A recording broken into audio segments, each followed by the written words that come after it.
What up, Winbush here. And today we're going to take a look at Headshot 3 for Character Creator 5. Now, if you followed my channel in the past, you know I've been using reallusion stuff for a couple of years now, starting with Headshot 1, which was image-based, so you could put like your simple headshot in there and a side profile and create a 3D character. Then with Headshot 2, you're able to take a 3D scan, which I used on my Fortnite map with Method Man, the award-winning one. But you can take a 3D scan and create a full character based off that scan. Now with Headshot 3, you can actually take an image and then use artificial intelligence to enhance that image and not only get a front profile but also a side profile so that you can create a full-fledged 3D character, which is exactly the workflow that I'm going to be showing you today. So to get started, I'm inside of Character Creator 5 and there's a couple of ways that we can get inside of Headshot 3. So first, if you look at our interface right here at the top, you'll see this button here that says Headshot 3, but then also on the right-hand side under Modify, you'll see Headshot 3 over here as well. So I'm just going to click on this, and then on our left-hand side, you're going to see Headshot 3.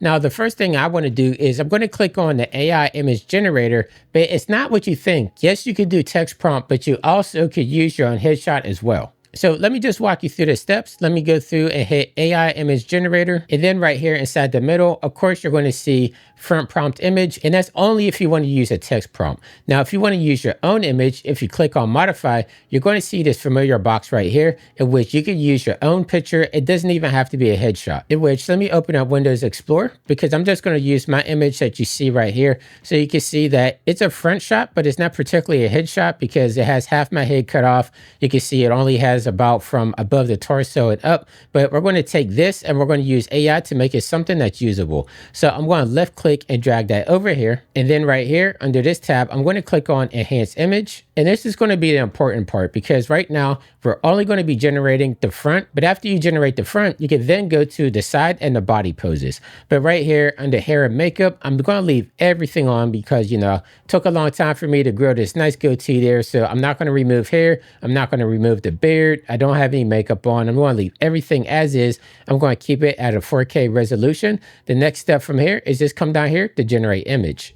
And while my front pose is generating, this is going to be a good time to tell you about how the AI system works. So if you notice in the lower right-hand corner where you have a P and 30, that means that it's going to take 30 points to generate this image. So you might want to keep that in mind because you do have a limited amount of credits. So whatever you purchase there on the back end, every time you use a generation, it's going to cost you 30 credits. So I just want to make you leery of that. So you just not keep hitting generate whenever you're working with this workflow. Now that took a couple of minutes, but it looks like we have a generation here in which I don't even know how it did this. So I'm going to hover over this just so we can make it larger. But you can see that it gave me a full frontal body shot here. It got my face right. It got the goatee right. And this is the part that freaks me out. I don't know if this is just a coincidence, but if you look, it got my widow's peak on there. So I got a widow's peak right here, which is why I always wear the hat. I got the Herman monster going on, but it actually pulled that through inside the image, in which that's probably just a coincidence, but I thought that was funny that it still had that. But let's go to the side and the body. So we're going to come over here and we're going to click on this tab. And now you can see that it switched out the photo resource for this one right here. Now I'm going to click on side and I'm going to click on body. And you notice that the credits down here went up to 30. Now, if I turn this off, like let's say we don't want the body, we only want the side, it's only going to cost us 15. And same thing, if we want the body and not the side, that's going to cost us 15 as well. But let's do both so we have the full spectrum going. And down here where it says body shape, I'm just going to leave it on average. My gender is male and my physique, I'm just going to put it at normal. So now once again, I'm going to come down here to generate and you should see these two slots fill up. All right, so it looks like we have the side profile and the full body. So let's take a closer look. So I'm going to hover over my side image first. I'm going to click on this and just wait for a second. Usually takes a second or two for it to pop up. But you can see right now, that's what the side profile looks like. And yeah, I don't even know how it's doing it based off the photo. But once again, I got like the widow's peak indent going in there, in which you can see that happening down there. I think that's not a bad side profile. It makes me look a little bit old. I mean, I'm only 44. Then let's take a look at the full body, which, I mean, that doesn't look too bad, right? Like the hip is proportional with the body and everything. I tried this earlier with muscular and it made the head look really tiny like that guy off of Beetlejuice. So I went with normal this time and it looks like the proportions are a lot better. So now I'm going to come down here and I'm going to click on apply images. And this is going to allow us to shape it even more if we want. So down here for My options, I'm just going to click on normal. I don't think I have a sharp chin or a chubby chin or a double chin for that matter. And then for the side, we have these options down here for defined jawline, rounded jawline, and then we can also generate hair, but I'm going to show you how I did it. Like, I'm not going to generate the hair. I'm just going to leave it as is on there. And then for body, I'm just going to leave everything as it is. So what we had before, the average body type, male, normal physique, come down here, click on generate, and just give us a few moments for it to rock out. And once it's done generating, you'll see it behind the AI image generator. So I'm just going to move this over to the right-hand screen.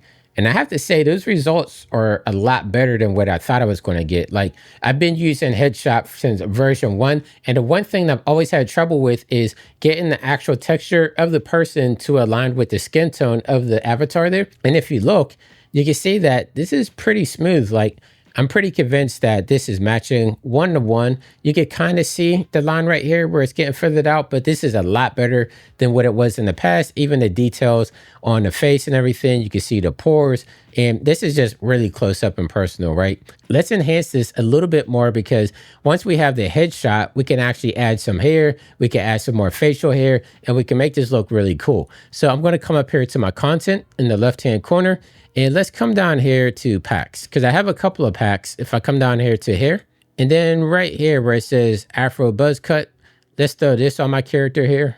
So there we go. That fixed out my hairline, because remember, I didn't generate the hair. If I did, it would have probably gave me that widow's peak, but I kind of like how the hairlines are here inside of Character Creator Store instead.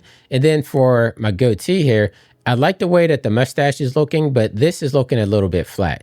So if I come down here, I have this pack called Beards and Brows, which I'm going to double click on this.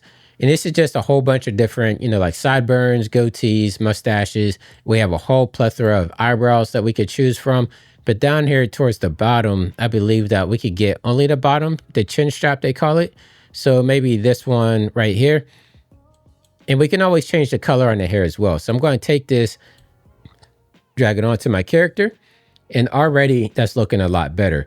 Now, my hair is black and it has white patches in there, which we could easily go ahead and fix up. So I'm going to come up here to the top right where we have the material tab, left click on this. And the first thing I'm going to do is right here with the base color, I'm just going to make this all the way black. So I'm going to bring down the brightness.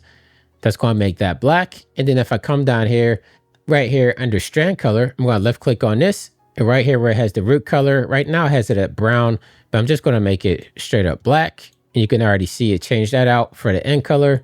It has it as dark brown. I'm going to make this straight up black. You can already see it's looking a lot better in there. And then for the highlight colors, we have this right here. We could probably even go with more of a gray somewhere in there. And I think that's looking pretty good like that. So you can see how you have full control over being able to set this up. But I think for a 3D headshot, let me actually just move around. But just looking around, I mean, there's a whole lot of more stuff we could do to kind of make it a little bit more defined. But I think just right off the bat, I think it did a really good job. Better than it's ever done in the past at being able to create the 3D character. Like, I wish I had this whenever I was working on Fortnite, because this is how I created the Method Man avatar.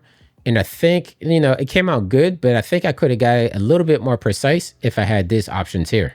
So I have to say right off the bat, just for getting immediate results for your character, I do say that I'm pretty impressed with the results that we're getting, especially for somebody that's been using this since version 1. I can see the incremental improvements that they've been making on this plugin over the past couple of years. I know how AI is kind of a buzzword right now for a lot of people, but I feel like it's something in this case, it's actually suffice and it's actually very helpful. But let me know in the comments down below your feelings on it. Are you going to be using it? Are you going to stick with traditional methods? Or are you just going to mix it up within your workflow and use it as a tool as intended? So once again, my name is Winbush. Subscribe if you're new, and until next time, stay fresh, keep creating, and I'll catch you in the next video. I'll see you soon. Take care.